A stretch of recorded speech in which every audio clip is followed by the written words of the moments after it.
मैं दुनिया में उन अभागी लड़कियों में से एक थी जिनके माँ बाप बचपन में गुजर गए थे और जो अपनी चाचा चाची के रहमो करम पर थी। चाचा भी कुछ खास दयालु नहीं थे, लेकिन कभी कभी ख्याल रख लेते थे। अपनी बेटियों को मुझसे ज़्यादा प्यार देते थे, लेकिन मेरे चाचा का जीवन ज़्यादा लंबा नहीं था, इसलिए भगवान की इच्छा से उनकी भी मौत हो गई। चाचा का मानना था कि चाची ने अपना असली रंग दिखा दिया। मेहरबान तो वह पहले भी नहीं थी, लेकिन जो थोड़ा बहुत लिहाज चाचा का कर लेती थी, वो लिहाज ख़त्म हो गया। तो उन्होंने मुझ पर मुसीबतों के पहाड़ तोड़ दिए। घर के नौकरों को निकालकर सभी घर की जिम्मेदारी मेरे ऊपर डाल दी। हालांकि मेरी उम्र उस वक्त सिर्फ 17 साल थी। मरता क्या ना करता, मैं बेसहारा लड़की, जैसा चाची ने कहा मैंने वैसा ही किया। चाची का 30 साल का भतीजा मुझ पर फिदा हो गया। चाची से ये बात कहाँ बर्दाश्त होती कि जिस लड़की से वो बचपन से नफरत करती आ रही थी, वही उनके भतीजे की बहू बन जाए। अपने भतीजे के लिए चाची न जाने कितने सपने सजाए हुए थी।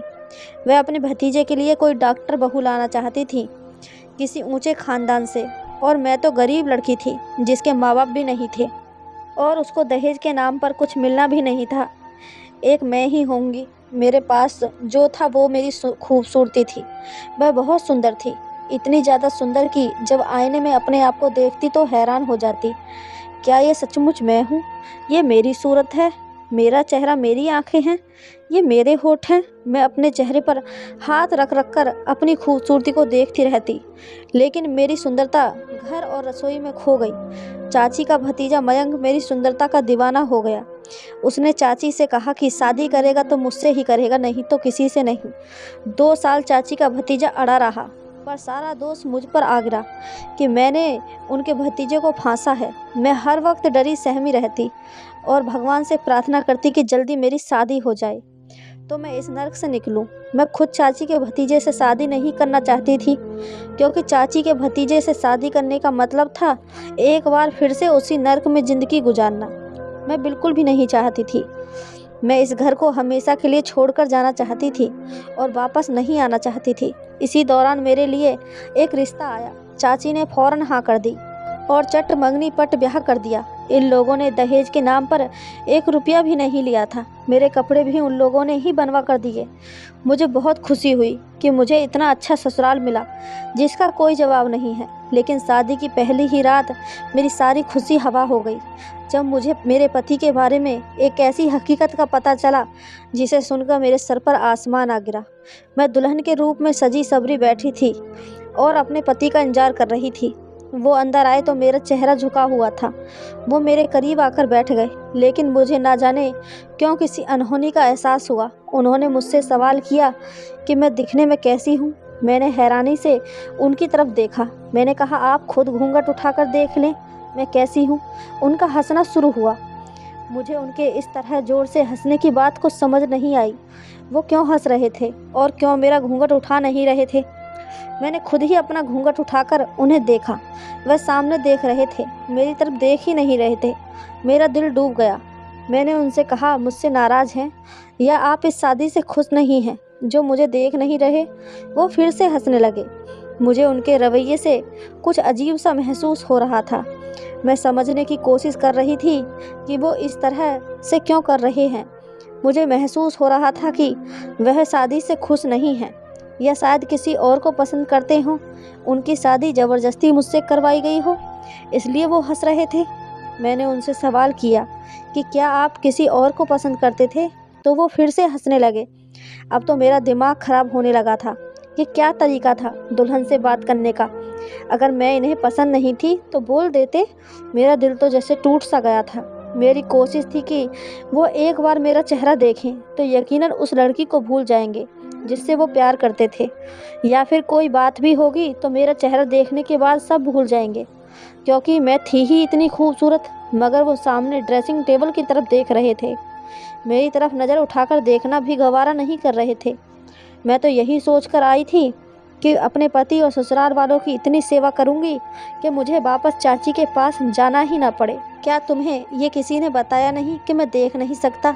अचानक से आरव ने कहा। तो मुझे लगा वो मुझसे मजाक कर रहे हैं।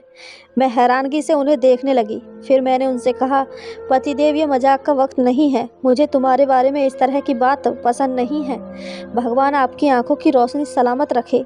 आपका प्यार तो मेरे लिए भगवान की पूजा जैसा है। मैंने उनसे एक वफादार और प्यार करने वाली बीवी की तरह कहा तो वो फिर से हंसने लगे। फिर बोले कि रिया, ये दुनिया बहुत बेरहम है। अगर इंसान के अंदर कुछ खूबी हो तो दुनिया उसे प्यार कहती है, लेकिन अगर उसी इंसान के अंदर किसी किस्म की कमी हो तो यही दुनिया बहुत मतलबी हो जाती है। उस वक्त तुम मेरे प्यार को भगवान का दर्जा देना चाह रही थी, लेकिन मैं तुम्हें बता दूं कि मैं तुम्हारी मोहब्बत के लायक नहीं हूँ, क्योंकि मैं एक अंधा शख्स हूँ। मेरे सबसे सुंदर सपना है कि तुम बहुत खूबसूरत हो, लेकिन अफसोस के मैं तुम्हारी सुंदरता को देख नहीं सकता। आरब बोलते जा रहे थे, लेकिन मुझे अभी भी महसूस हो रहा था कि वह मुझसे मजाक कर रहे हैं। मुझे इस तरह के मजाक करने पर गुस्सा आ रहा था, लेकिन थोड़ी ही देर के बाद मुझे ऐसा एहसास हो गया कि ये बात मजाक नहीं बल्कि हकीकत थी। मैं फटी आंखों से अपने पति को देख रही थी। मेरे सपनों का महल एक पल में ज़मीन पर चूर हो गया। मैं क्या सोचकर यहाँ आई थी, और यहाँ जिस इंसान के सहारे आई थी वो इंसान तो देख ही नहीं सकता। जो इंसान देख ही नहीं सकता वो मेरा सहारा कैसे बन सकता है। उसे तो खुद चलने के लिए सहारे की ज़रूरत थी। मेरे साथ धोखा हुआ था, और बहुत बड़ा धोखा हुआ था। ये धोखा मेरी चाची और मेरे ससुराल वालों ने किया था। मेरा गुस्से से बुरा हाल हो गया। मैं एकदम से उठ खड़ी हुई। आप लोगों को शर्म नहीं आई मुझ गरीब अनाथ लड़की के साथ इतना बड़ा धोखा करते हुए?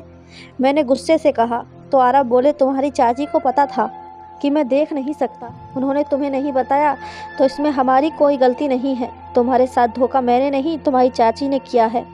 उन्होंने मुझसे कहा था कि उन्होंने तुम्हें बताया है कि मैं देख नहीं सकता और तुम राज़ी हो। उन्होंने ये कहा तो मुझे गुस्सा आ गया। मैंने कहा, मैं राज़ी हूँ? क्या मैं राज़ी हो सकती हूँ एक ऐसे इंसान से शादी करने पर जो देख ही नहीं सकता? हे भगवान, मैं कहाँ जाऊँ? मैं अपनी सारी पुरानी यादें जलाकर यहाँ आई थी। अब मेरे पास वापस जाने का कोई रास्ता नहीं। मैंने यही सोचा था कि उस नर्क में दोबारा नहीं जाऊंगी। अब मैं कहाँ जाऊं? मैं ज़ोर ज़ोर से कहते हुए रोने लगी। चुपचाप पड़ी अपने बिस्तर पर रो रही थी। उन्होंने उसके बाद मुझसे कोई बात नहीं की। वो जल्द ही नींद की वादियों में चले गए। मैं हैरान परेशान जागती रही। रात के न जाने कौन से पहर में मेरी आँख लग गई, मुझे पता नहीं चला। मेरी आँख खुली तो आरब सो रहे थे। मेरे जागने की आवाज़ पर वो भी जाग गए थे। उन्होंने सहारा तलाश किया, लेकिन मैं इतने गुस्से में थी कि मैंने उन्हें सहारा देना भी ज़रूरी नहीं समझा कि मुझसे पहले भी तो अपने काम किया करते होंगे। ये कमरा उनका था। वो अंदाजे के मुताबिक वॉशरूम चले गए थे। थोड़ी देर बाद बाहर निकले। मैंने उनसे कोई बात नहीं की। उन्होंने मुझे पुकारा, रिया, क्या तुम यहाँ हो? मैं कमरे में ही मौजूद थी, मगर मैंने उनकी बात का कोई जवाब नहीं दिया। मेरा दिल इतना दुखी हो चुका था जिसकी कोई हद नहीं थी। मैं एक बहुत ही खूबसूरत लड़की थी और मेरे साथ ये सब हुआ। मेरी हालत का अंदाज़ा लगाना दूसरों के लिए मुश्किल था। जूता पाँव में कहाँ तकलीफ़ देता है ये जूता पहनने वाला ही जानता है, और कोई नहीं। मुझे भी तकलीफ़ हो रही थी। मेरी तकलीफ़ से सिर्फ मैं ही वाकिफ़ थी। दिन यूं ही गुजरते रहे। मेरा ससुराल में दिल नहीं लगता था। लगता भी तो कैसे? जिसके आसरे पर मैं आई थी वह तो किसी काम का नहीं था। मेरी सास ने मुझसे कहा कि तुम्हारी चाची को हमने हर बात से आगाह किया था। उन्होंने कहा था कि तुम राज़ी हो। इंसानी हमदर्दी की खातिर आरब से शादी करना चाहती थी। मुझे एक बारिश चाहिए था। अब मुझे तुम बारिश की शक्ल दिखा दो। अपनी सास से बात करने के बाद मुझे एहसास हो गया कि मेरे ससुराल वालों का कोई कसूर नहीं है। उन्होंने मेरी चाची को अंधेरे में नहीं रखा, बल्कि मेरी चाची ने मुझे अंधेरे में रखा। तो क्या ज़रूरत थी आपको अपने अंधे बेटे की शादी करने की? मैंने गुस्से से अपनी सास को कहा। उन्होंने मुझे कहा, तुम मेरे बेटे को ऐसे कैसे बोल रही हो? तो मुझे भी गुस्सा आ गया। मैंने कहा, अंधे को अंधा ना कहूँ तो और क्या कहूँ? मैं ऐसी पत्थर दिल लड़की बिल्कुल नहीं थी, लेकिन हालात और किस्मत ने मुझे पत्थर दिल बना दिया। पहले तो वो चाची के रवैये ने मुझे पत्थर दिल बना दिया, अब शादी के बाद मिलने वाले धोखे ने मुझे बेशर्म बना दिया था। दूसरों के जज्बात और सपनों की कोई कदर नहीं थी। मेरे खुद के जज्बात चकनाचूर हो गए थे। मैं बुरी तरीके से टूट गई थी और मेरी समझ में नहीं आ रहा था कि मैं क्या करूं। फिर भी मैंने बहुत कोशिश की दिल लगाने की, लेकिन मेरा दिल नहीं लगता था। मैं चाहती थी मेरी खूबसूरती को कोई सहारे जाए, मेरी तारीफ़ की जाए, मुझे मेरा हक मिले। अब मैं हर वक्त रोती रहती थी। आरव बंद कमरे में मेरी सिसकियां सुनते, मुझे चुप करवाने की कोशिश करते, लेकिन मुझे इनका वजूद ही अपने सामने बर्दाश्त नहीं हो रहा था। न जाने मुझे क्या हो गया था, मेरी शख्सियत मन की हो गई थी। इसी दौरान आरव ने कहा कि वो शहर से कहीं दूर जा रहे हैं, वापसी पर उन्हें देर हो जाएगी। वो ड्राइवर के साथ जाते और ड्राइवर के साथ वापस आते। जब वो चले गए तो मैंने सुकून की सांस ली। यहाँ मैं काम वगैरह भी कुछ नहीं कर रही थी, क्योंकि मुझे बहुत गुस्सा आता था। सारा काम नौकरानी करती थी। यहाँ पर हर चीज़ थी, नहीं थी तो बस मेरे दिल की खुशी नहीं थी। आधी रात को प्यास के मारे मेरी आँख खुली। मैं उठकर किचन में आई, पानी पीने लगी कि अचानक से पीछे से किसी ने मेरे मुंह पर हाथ रख दिया ताकि मैं बोल ना सकूं। तुम बहुत खूबसूरत हो। मैंने जब से तुम्हारे हुस्न को देखा है तब से तुम्हारा दीवाना हो गया हूँ। तुम्हारा पति घर पर नहीं है, हालांकि वो देख नहीं सकता, लेकिन फिर भी मैं उसकी गैर मौजूदगी में आना चाहता था ताकि तुमसे खुलकर अपनी मोहब्बत का इजहार कर सकूं।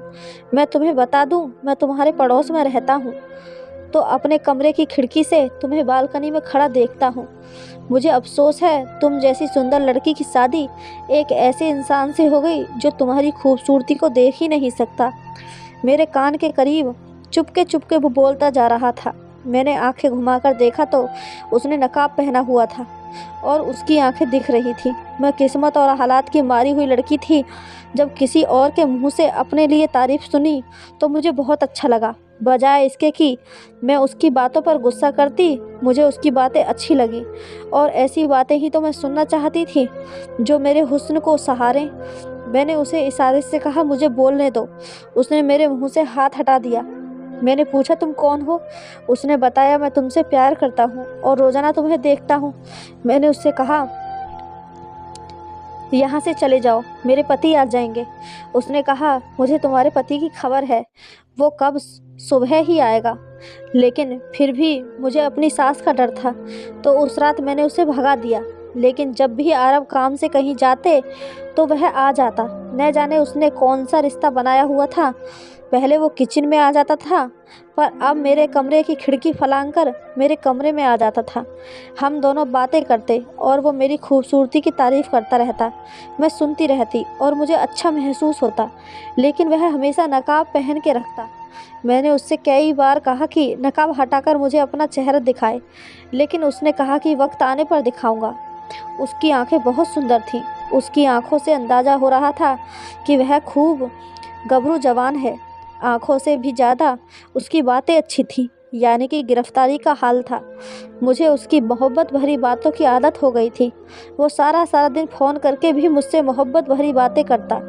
ज़िंदगी में जिस चीज़ की कमी थी वो मुझे मिल रही थी, लेकिन एक गैर आदमी से, क्योंकि मेरा पति मुझे खुश करने में असमर्थ था। काफ़ी दिनों तक ये सिलसिला चलता रहा। वो आरव की गैर मौजूदगी में आता रहता, हम बातें करते, लेकिन कभी उसने कोई गलत हरकत नहीं की। मेरी अक्ल पर भगवान ने पर्दा डाल दिया था। मुझे ये भी डर नहीं था कि कोई भी गैर आदमी अगर मेरे कमरे तक आ जाता है और वो कुछ गलत भी कर सकता है। किसी अजनबी पर भरोसा करना किस हद तक सही था? मेरा पति सिर्फ आंखों से अंधा था, मगर मेरा तो दिल भी अंधा हो चुका था। मेरी रूह सब कुछ अंधी हो चुकी थी। मैं क्या कर रही हूँ? मुझे नज़र ही नहीं आ रहा था कि मैं कितना गलत कर रही थी। मुझे एहसास नहीं था, लेकिन मैं ये सब क्यों कर रही थी? मैंने कभी खुद से सवाल नहीं किया। एक रात हम बातें कर रहे थे कि आरव की कॉल आई कि वो पहुंचने वाला है। मैं हैरान हो गई कि वो अचानक से कैसे आ गया। मैंने उससे कहा कि कहीं छुप जाए, क्योंकि आरव की गाड़ी की आवाज़ सुनाई दी। उसने कहा, मुझे छुपने की क्या ज़रूरत है, तुम्हारा पति तो देख ही नहीं सकता। यह सोचकर मुझे भी हंसी आ गई। मैंने कहा, अरे हाँ, जब वो देख ही नहीं सकता तो क्या ज़रूरत है। फिर उसने कहा कि मैं जा रहा हूँ और वो चला गया। थोड़ी देर बाद आरव अंदर आए। मैंने कोई बात नहीं की। उन्होंने कुछ सवाल किया, मैंने जवाब दिया और सोने के लिए लेट गई। मैंने लाइट ऑफ की और आंखें बंद करके सोने की कोशिश करने लगी, लेकिन मैंने महसूस किया कि आरव सोए नहीं थे, वो बैठे हुए थे। फिर अचानक से बोल पड़े, रिया, तुम्हें मालूम है मेरे पापा भी अंधे थे और मेरी माँ बेहद खूबसूरत थी। खानदान वालों के दबाव में आकर मेरी माँ ने मेरे पापा से शादी तो कर ली, लेकिन उनके अंदर एक दुख भी हमेशा से था और उन्हें अंधे इंसान के साथ ज़िंदगी बिताना बहुत मुश्किल लग रहा था। जब मैं पैदा हुआ तो मम्मी ने अपना दिल मुझसे लगा लिया, लेकिन फिर उनका दिल मुझसे उठ भी गया। फिर उन्होंने अपना दिल कहीं और लगा लिया। पापा की गैर मौजूदगी में रोज़ाना एक आदमी हमारे घर आता और मेरी माँ उससे बातें करती रहती थी, लेकिन वह सुनता था मगर कुछ कहता नहीं था। जैसे ही आरव ने ये बात कही, मेरी जान निकल गई कि ये तो मेरी ही कहानी थी जो मुझे सुनाई जा रही थी। यानी मेरी सास के साथ यही जुर्म हुआ और मेरी सास ने वही जुर्म मेरे साथ दोहराया। न जाने क्यों मुझे एहसास हुआ कि मेरी सास ने अपनी बदकिस्मती का बदला मुझसे लिया। आरव ने फिर बोलना शुरू किया तो मैं दंग रह गई, लेकिन मुझे किसी तरह का डर नहीं था। मेरा बचपन ख़त्म हो गया, यहाँ तक कि मेरा लड़कपन और फिर जवानी आ गई। वो आदमी न जाने कहाँ चला गया था। फिर मैं और मेरी माँ थे और मेरी माँ ने दूसरा बच्चा पैदा करने की कोशिश नहीं की। मेरे पापा इस दुनिया से चले गए। सारी ज़िंदगी मेरे पापा को ये पता न चल सका कि उनकी गैर मौजूदगी में उनके घर कोई गैर मर्द आता है और उनकी बीवी से बातें करता है। फिर मेरी माँ इतनी बेशर्म बन गई कि उन्हें मेरे पापा की मौजूदगी और गैर मौजूदगी से कोई फ़र्क नहीं पड़ता। पापा के सामने वो शख्स हमारे घर आता, मेरी माँ उसे दूसरे कमरे में ले जाती थी और उनकी बातों की आवाज़ आती, जिससे मुझे मालूम हो गया था कि वो मेरी माँ का कोई आशिक था जो उनसे बहुत मोहब्बत करता था। मुझे अपने पापा के बारे में सोचकर दुख होता, लेकिन मैंने उन्हें कुछ नहीं बताया। तुम जानती हो, मैं पैदाइशी अंधा नहीं था। बचपन में मैं देख सकता था, फिर अपनी माँ की हरकत और बेशर्मी देखता रहता। अपनी आंखों से धीरे धीरे मेरी आंखों की रोशनी जाती रही, क्योंकि ये अंधापन मेरे बाप की तरह से मुझे विरासत में मिला था। मैं लड़कपन में पहुंचा तो बिल्कुल अंधा हो चुका था। मुझे खुशी थी कि मैं अब देख नहीं सकता कि मेरी माँ क्या करती है। फिर मुझे एहसास हुआ कि मुझे ये सब नहीं करना चाहिए। दूसरों की खातिर अपनी ज़िंदगी बर्बाद नहीं करनी चाहिए। इसलिए मैंने अपना इलाज शुरू किया। और रिया, शादी की रात जब मैंने तुम्हें देखा तो तुम्हारी खूबसूरती को देखकर हैरान रह गया। आरव कहते कहते चुप हो गए और उनकी बात सुनकर मेरे होश उड़ गए कि ये तो अंधे थे, इन्होंने मेरी खूबसूरती कैसे देख ली। मैं झटके से उठ बैठी हुई और अंधेरे में उनके वजूद को देखती रही, जो साए की तरह नज़र आ रहा था। आपने कैसे मुझे देख लिया? आप तो देख नहीं सकते। मुझे अपनी आवाज़ किसी खाई से आती महसूस हो रही थी। मेरा दिल टूट गया। वो मुझसे क्या कह रहे थे कि वो देख सकते थे, या फिर वो मजाक कर रहे थे? जो मेरे साथ हो रहा था, मैंने लड़कपन के बाद अपनी आँखों का इलाज शुरू किया। मेरी आँखों में ज़्यादा कुछ नहीं था। थोड़े से इलाज में ही ऑपरेशन के ज़रिए मेरी आंखें वापस आ गई और वो सब कुछ मैं देख सकता था। उस वक्त मेरी माँ ने मेरी शादी का फ़ैसला किया। मैंने चुपचाप से उनका फ़ैसला मान लिया। तुम्हारी तस्वीर मुझे मेरी माँ ने नहीं दिखाई, क्योंकि वो मुझे अब तक अंधा समझती थी। मैंने उनसे कुछ कहा भी नहीं। मेरा दिल तो उनसे उठ चुका था। जब हमारी शादी हुई तो मैं देख सकता था। मैंने तुम्हें देखा था, लेकिन मैं ये देखना चाहता था कि तुम किस तरह की बीवी साबित होती हो। मजबूर होकर मैंने अंधेपन का नाटक किया। मैंने देखना चाहता था कि तुम मेरा सहारा बनती हो या नहीं, लेकिन मुझे तुम्हारा रवैया देखकर बहुत अफसोस हुआ। मैंने तुम्हें छोड़ने का फैसला कर लिया था। तुम्हारे सामने अंधेपन का नाटक मैंने सिर्फ 1 ही महीना किया और 1 महीने में तुमने मुझे छोड़कर अपना आशिक भी बना लिया। आरव की बात सुनकर मेरे सर पर आसमान टूट पड़ा। मेरे पैरों तले से ज़मीन निकल गई। जिया, ये नकाबपोश कोई और नहीं, मैं ही था। उनकी बात सुनकर मुझे गुस्सा आने लगा कि ये मेरे साथ क्या हो रहा है। मुझे कुछ समझ नहीं आ रहा था। मैं अपनी किस्मत पर जैसे रोऊं। आपने ये सब मेरे साथ क्यों किया? मैंने हिम्मत करके आरव से सवाल किया। उन्होंने पहले उठकर कमरे की लाइट ऑन कर दी, वही नकाब दराज से निकाला, अपने चेहरे पर पहन लिया।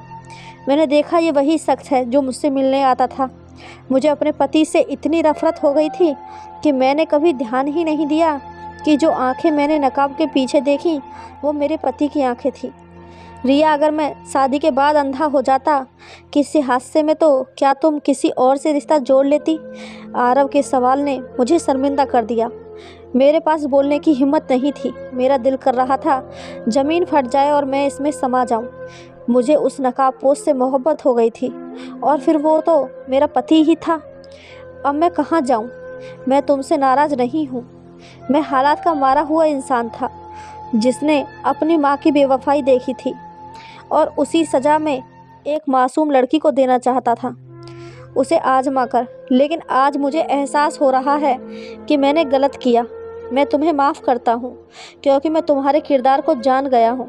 तुमने नकाबपोश से सिर्फ बातें की, पत्नी की मर्यादा का ख्याल रखा।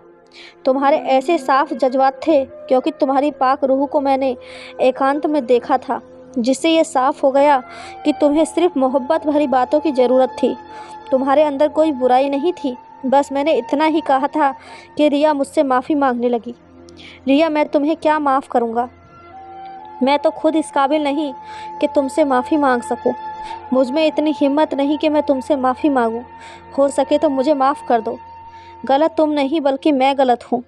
मैंने तुम्हारे साथ गलत किया, तुम्हें आजमाइश में डालकर, किसी और की सज़ा तुम्हें देकर। आरव ने कहा तो मैंने रोते हुए उनसे माफ़ी मांगी। मैंने कहा मैंने आपको माफ़ कर दिया, आप भी मुझे माफ़ कर दें। हम इंसान गलतियों के पुतले हैं। गलती की माफ़ी सिर्फ भगवान के पास है। आज एहसास हो रहा था कि आरव अंधे नहीं थे, अंधी मैं थी। आज भगवान ने आरव के साथ मुझे भी रोशनी दे दी थी। मैं उनकी शुक्रगुजार थी। उस रात हम दोनों ने एक नई खुशहाल ज़िंदगी की शुरुआत करी और हम बहुत खुश थे। सच कहते हैं भगवान के घर देर है, अंधेर नहीं। आपको अगर ये कहानी अच्छी लगी हो तो इस वीडियो को लाइक और चैनल को सब्सक्राइब ज़रूर करें। धन्यवाद दोस्तों।